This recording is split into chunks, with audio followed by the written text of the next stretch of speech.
Hi good morning. இன்னைக்கு card of the டே என்ன வருதுன்னு பார்க்கலாம். ஸோ இனியோட கார்டு என்ன?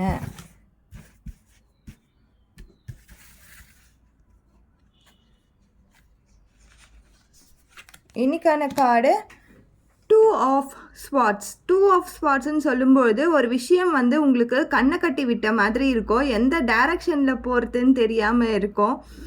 எந்த பக்கம் போனாலும் அடி விழுற மாதிரியே இருக்கேடா, என்னடா முடிவு எடுக்கிறது, என்ன டிசிஷன் மேக்கிங்கே அங்கே கொஞ்சம் ரொம்ப டவுனாக இருக்கும். டிசிஷனே எடுக்க முடியாது. இந்த கார்ட் பார்க்கும் போதே உங்களுக்கு தெரியும். மூணுமே பார்த்திங்கன்னா தலைகீழாக தான் இருக்குது.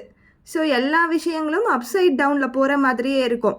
பட் இந்த கண்ணை கட்டி இருக்கிற சூழ்நிலையிலையும் நீங்கள் கொஞ்சம் யோசனை பண்ணி எது நல்லது அப்படின்ற அந்த டிசிஷன் இமோஷ்னலாக ரொம்ப சஃபர் ஆகாமல் இமோஷனை கொஞ்சம் கண்ட்ரோல் பண்ணிவிட்டு சொல்யூஷன் ஃபோக்கஸ்டாக பாருங்கள். தேங்க்யூ.